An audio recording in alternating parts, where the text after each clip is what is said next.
Hello, amazing English learners! Welcome back to English Speaking Nerds channel. I'm Maya, and I'm so happy you've chosen to spend your time with us today. And I'm John. Whether you're listening during your morning coffee, on your commute, or while taking a break from work, thank you for being here with us.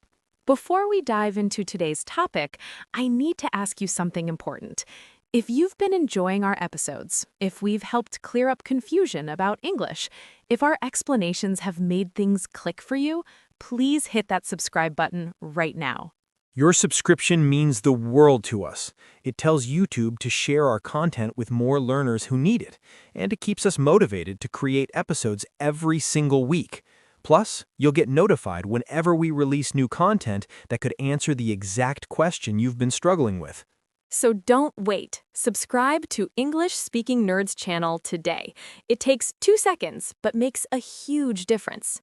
Now, Maya, I have a confession. When I was learning Spanish, I struggled so much with future tenses. Really? What was the problem?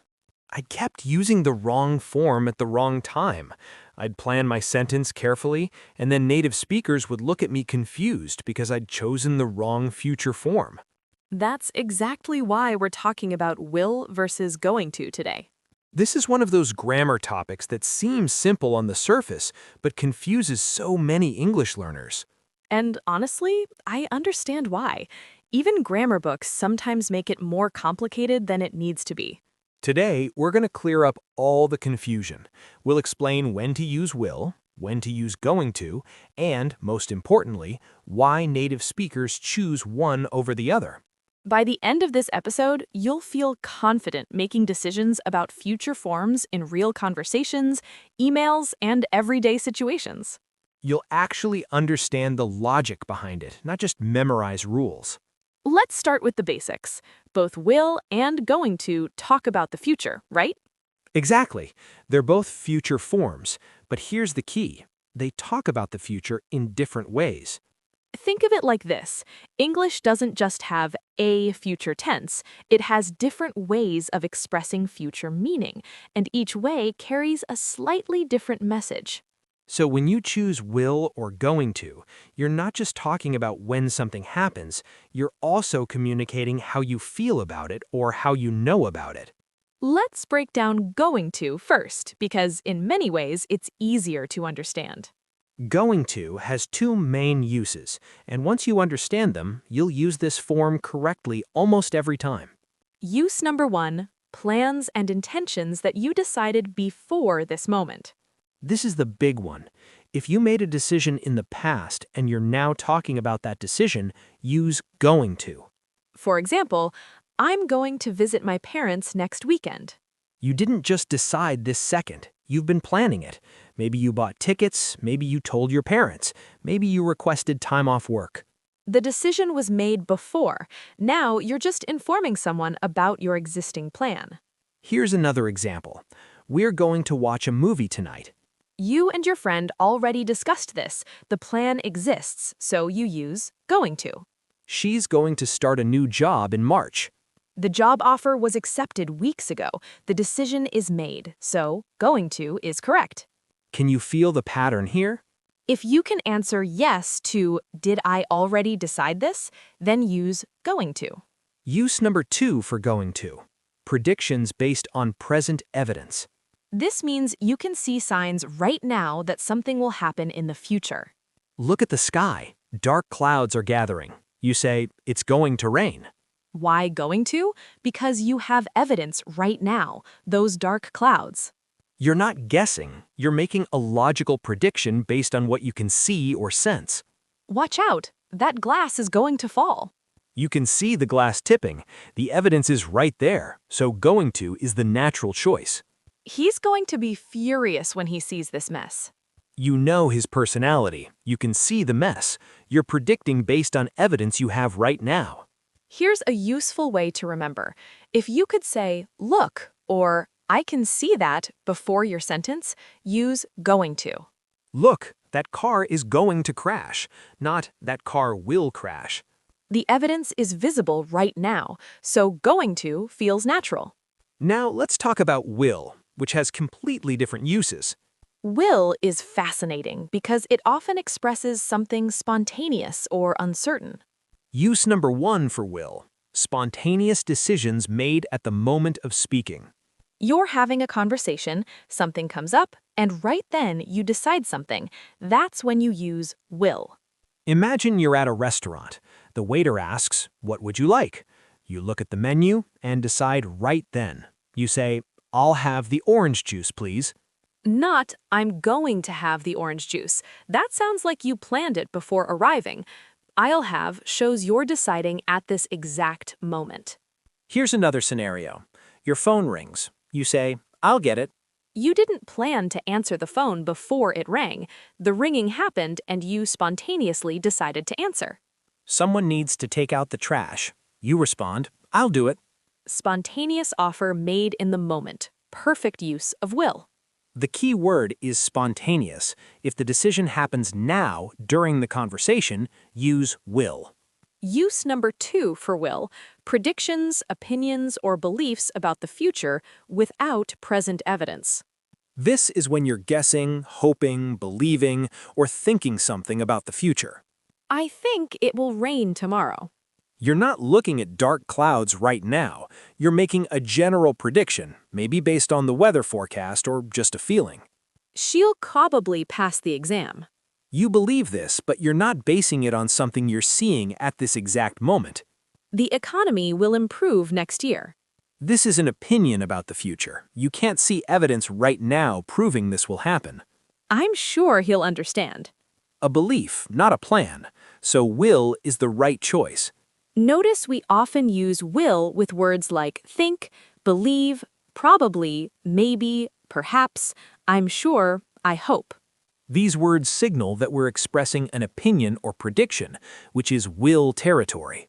Use number 3 for will, promises, offers, threats, and refusals. When you're committing to do something, will is the go-to form. I'll help you move this weekend, I promise. You're making a promise in this moment. Will shows your commitment. I'll pay you back tomorrow. A promise to do something in the future. We'll support you no matter what. An offer of support. Will expresses that willingness. For threats, if you do that again, I'll tell the teacher. And for refusals, I won't do it. I refuse. Won't is the contracted form of will not, and it's perfect for expressing refusal. The car won't start. Even for objects, the car is refusing to start. Now let's look at some real-life situations where students get confused. Situation 1. Someone asks about your weekend plans. If you already have plans, you say, "I'm going to visit the museum."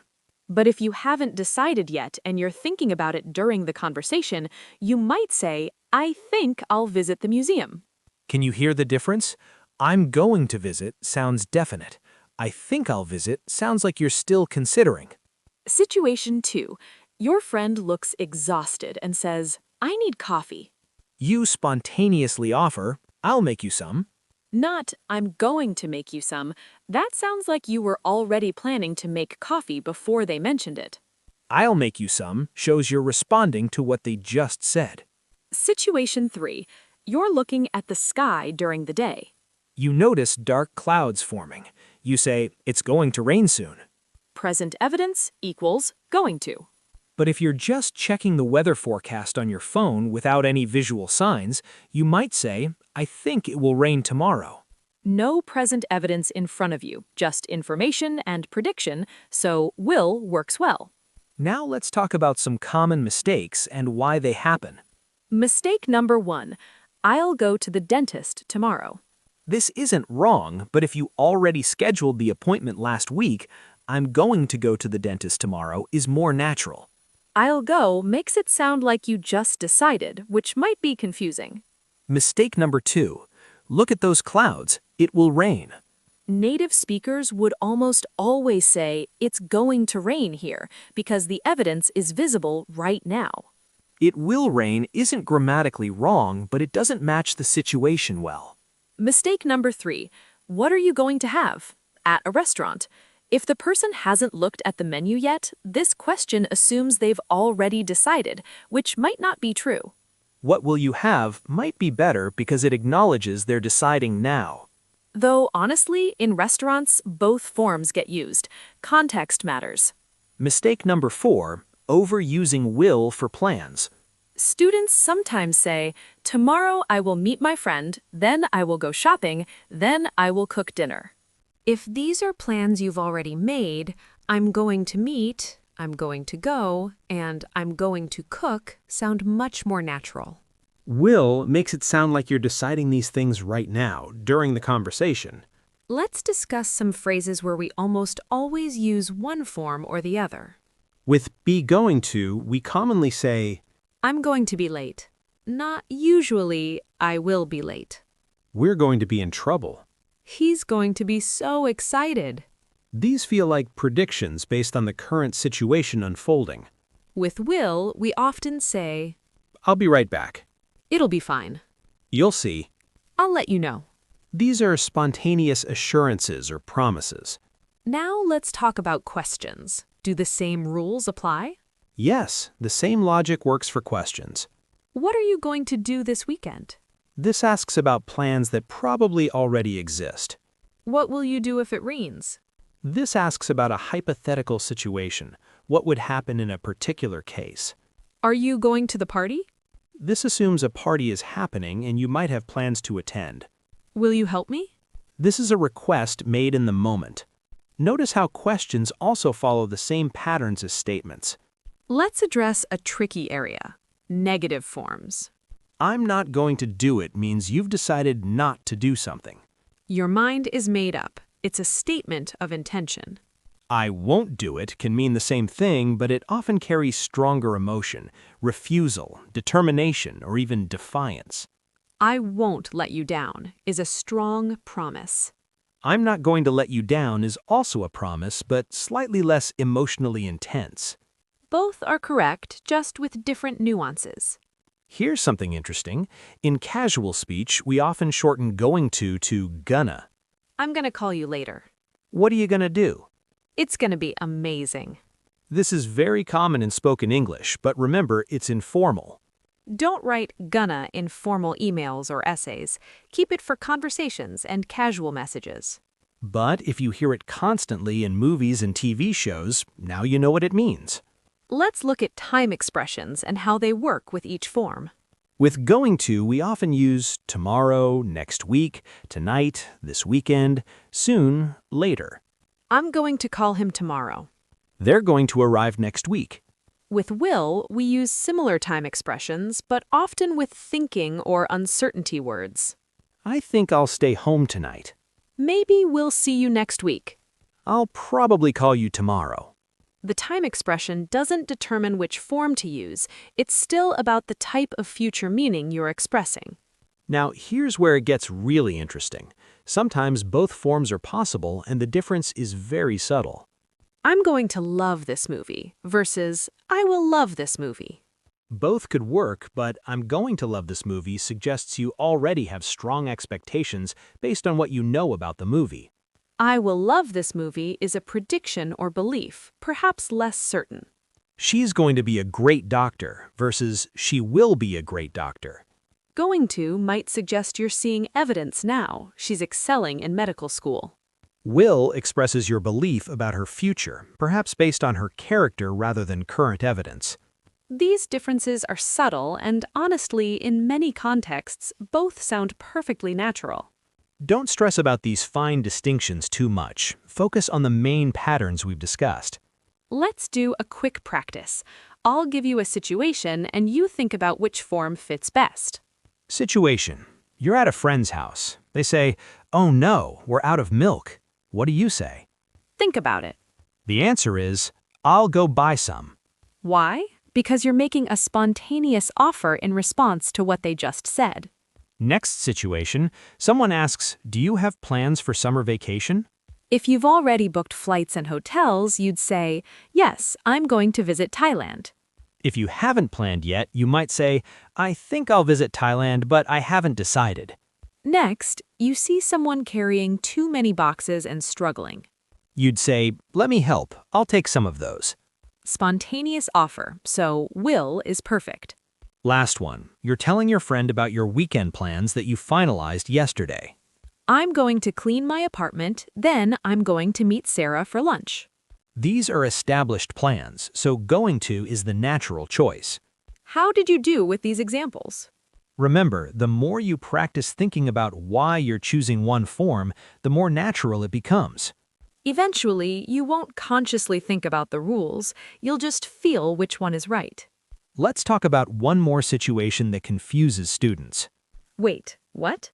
Present continuous for future? Yes, native speakers often use present continuous, I'm doing, to talk about future arrangements. I'm meeting Tom at 5 p.m. We're flying to Paris next month. This is very similar to going to for plans, but it emphasizes that arrangements are made and confirmed. It's often used with specific times or when something is scheduled. This is just to make you aware. You might hear it and wonder, why are they using present continuous? Now you know why. It's another way to talk about future plans. All right, let's summarize everything we've covered today. Use going to for plans and intentions you decided before now and predictions based on present evidence. Use will for spontaneous decisions, predictions without present evidence, promises, offers, threats, and refusals. Think about the timing of your decision. Did you decide before? Use going to. Are you deciding now? Use will. Think about evidence. Can you see or sense something that makes you predict the future? Use going to. Are you giving an opinion, belief, or general prediction? Use will. And remember, in many casual situations, native speakers might use both forms somewhat interchangeably. Don't be afraid to make mistakes. Even native speakers sometimes use them in ways that blur the rules. The important thing is that you understand the general patterns we've discussed today. As you listen to more English, podcasts, movies, and conversations, pay attention to when people use will versus going to. You'll start noticing the patterns we discussed today, and it'll reinforce your learning. Before we wrap up, I want to address one question we get a lot. Which one is more formal, will or going to? Neither is inherently more formal. Both are used in formal and informal contexts. You'll see both in business emails, academic writing, and professional conversations. However, will might appear slightly more often in very formal writing, simply because it's shorter and cleaner. But don't choose based on formality. Choose based on meaning. Dear listeners of English Speaking Nerds channel, if this episode has helped clarify one of English's trickiest grammar points, please subscribe to our channel. We work hard to break down complicated topics into clear, understandable explanations that actually help you use English better. Your subscription tells us we're doing something right, and it motivates us to keep creating helpful content every week. Hit that subscribe button, and while you're at it, share this episode with any English learners you know who struggle with future forms. Leave a comment with a sentence using will or going to. We love seeing you practice what you've learned. Remember, mastering these small grammar distinctions makes your English sound more natural and fluent. It's not about being perfect. It's about understanding the patterns and applying them in real communication. Keep practicing, keep listening, and don't be afraid to experiment with both forms. The more you use them, the more automatic they'll become. Thank you so much for joining us today. We'll see you in the next episode. Until then, keep learning, keep improving, and remember, you're going to become fluent, and we'll be here supporting you every step of the way. Did you notice what John just did there? I used going to because your fluency is a plan in progress, not just a spontaneous prediction. Perfect. Goodbye, everyone. See you next time on English Speaking Nerds channel.